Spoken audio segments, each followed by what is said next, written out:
Sanibona, ngaphambi singene kwivideo namuhla, ngithi angithathe lethuba ngibonge i-support nothando enikhombise lona lingaphezu kokucabanga kwethu. Siyacela niqhubeke nisupporte njalo ngokubuka amavideo ethu, ungakhohlwa ukukhomenta, ushare, ulike. Siyafisa ukuzwa umbono wakho. Sicela ke singene kwivideo namuhla.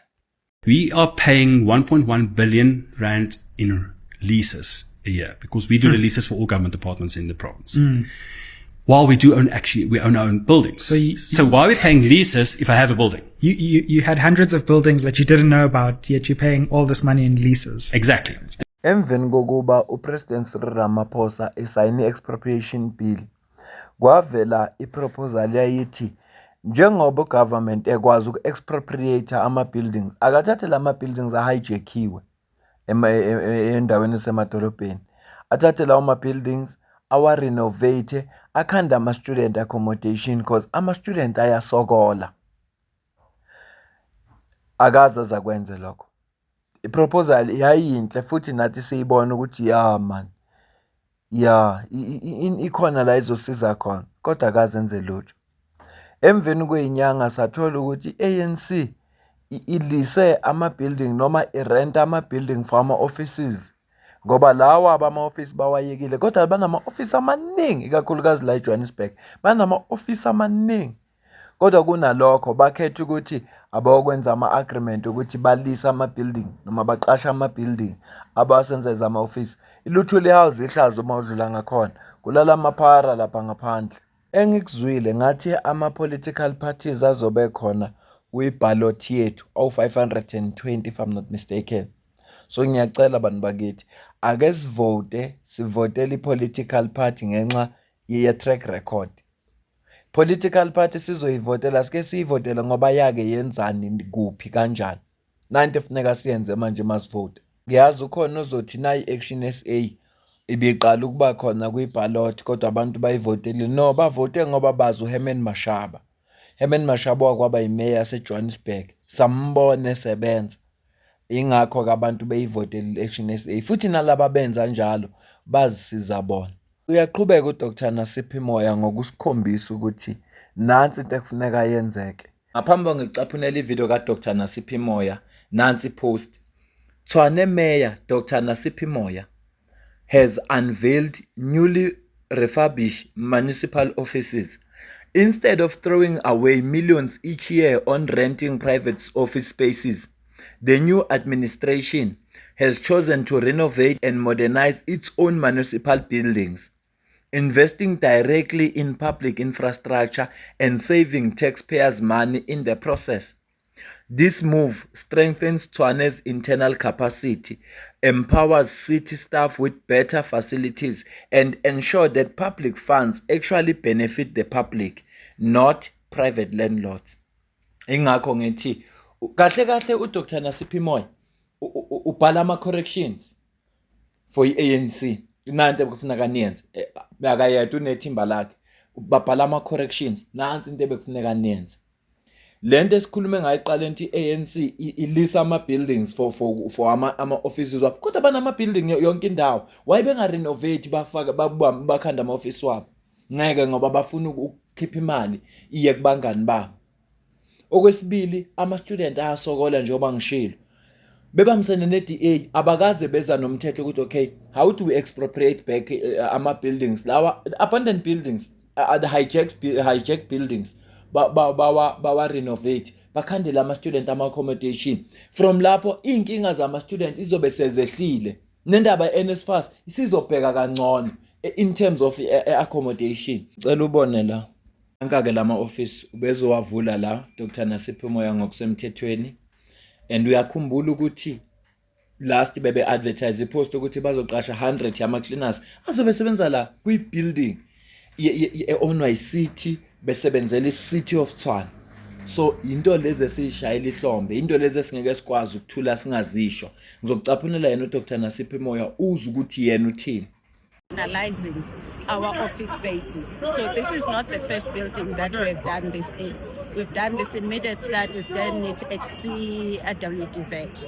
And the whole point, one, is to reduce the cost of doing business internally. that we spend a lot of money on leasing, properties just for our staff.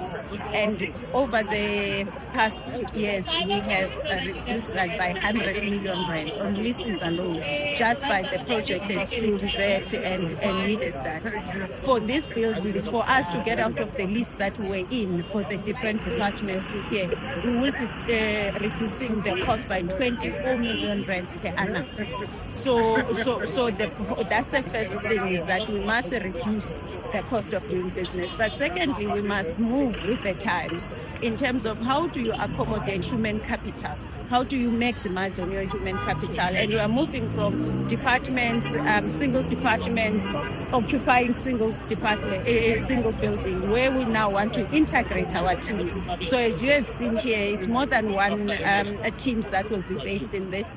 And now we're starting this integration and collaboration culture between our employees. We've seen it in Middlestad, we've seen it in the way that the customer care is structured, that you get different departments in one space. We've seen it in Tshwane House, but also it's just the physical space. The city has struggled a lot with OHS issues, where at some point we had health issues among our own staff because we were not taking care of the buildings in which they were occupying. So we are moving, in addition to just having our own buildings, but we are moving where our own staff must feel safe and healthy when they are at work. But more importantly, for us, we took a strategic decision. We don't sell the assets of the city, but we acquire to add more to the asset base of. Into enziwa uDr Nasiphi Moyo nethimba lakhe iyakuvezela ngokusobala ukuthi eSouth Africa asinayo inkinga kangaka, into esishoda ngayi political will. Uma uDr Nasiphi Moyo esikhathini esingangonyaka bethatha ioffice bekwazi ukwenza kanje, bahlulwa yini abanye? Khumbula ukuthi iDA beyiphethe iTshwane for iminyaka, kodwa ayikaze yakucabanga lokho, ayikaze yakwenza lokho. Ingakho ke ngithi into eshoda ipolitical will. Enye into futhi efuneka sigqugqumezele uma sibona yenzeka ukunakwa kwabantu abangama-entrepreneurs noma abangabosomabhizinisi abancane, ngoba eqinisweni lilonke uhulumeni yedwa ngeke awakhe umsebenzi. Kufuneka kube khona i-private sector kanye nohulumeni bebambisane ukuze kwakheke amathuba emisebenzi. Into esikhala ngayo, uhulumeni wethu wase-South Africa aka-investi kuma-entrepreneurs, aka-investi kulabo bantu. Kodwa ke uDr Nasiphi Moyo usivezela uhulumeni ohlukile. Ngicela ubone la. Residents of Tshwane, good afternoon. Today we are at one of the derelict buildings that are owned by the city of Tshwane. The young ones that we've been engaging on X-Space, they have identified that some of the obstacles in them growing their businesses because they can't afford workspaces. So if you're looking at this whole block here, we have identified, the MMC has recommended that we use the space, convert it into a, you call it the slow, yes, we've learned the concept, but what it basically means is that both this side, they will be converted into workspaces where the young and emerging entrepreneurs can come and share the space. Obviously now we must go and do the hard work because as you can see, this building has been abandoned for 10 years. The government wasn't doing anything about it. So the work of restoring it is going to take a while, but we are not looking to go beyond March without significant progress, even if we do it in phases. But young entrepreneurs, I don't want you to say when you raise issues with me, we do not respond to them. I made a promise to you. I said I'm going to look at the building, but you also made a promise. You said if I identify a building and I want people to come and clean, you will come and clean it yourself. I have not forgotten about that. So once the work gets started, you will hear from us. But I just wanted to alert that we have identified a building. If you see anyone trying to damage this building, no, it belongs to you now and you must protect it. But I'm happy that we are here now. As thina sonani sadlani ngabani singabi nayo uhulumeni onje obeka abantu phambili. Uyabona uma ufuna uxhaso somabhizinisi awubaxhasi ngemali kuphela. Nalena kuseyifunding umuthi ngikhanda ispace la nizosebenzela khona ifunding eningabi lo banikeze yona ngoba iyona into abayidingayo